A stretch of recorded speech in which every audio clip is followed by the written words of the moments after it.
Hello everyone and welcome to another episode of Deep Driving. Today I'm thinking about educing.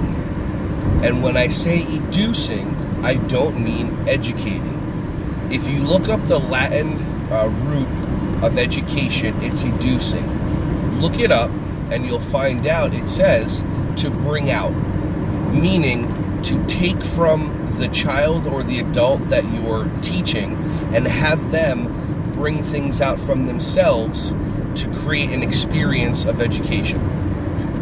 So how often as a parent or as a teacher are we educating our children? Meaning we're giving them information and we're telling them what to do and this is how it is, and we're downloading and downloading and downloading into their supercomputer brains.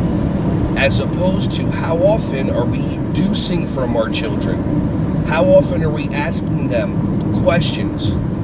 One of the big things that I love about one of my mentors, Daniel Pewter, from My Life, My Power, is that he asks questions and asks questions and asks questions and constantly keeps the person thinking, and most of the time we have our own answers.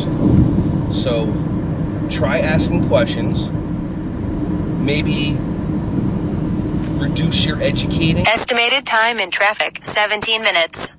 17 minutes traffic. Maybe reduce the educating and maybe increase the educing. Try it, see what happens. You'll be surprised. I appreciate you.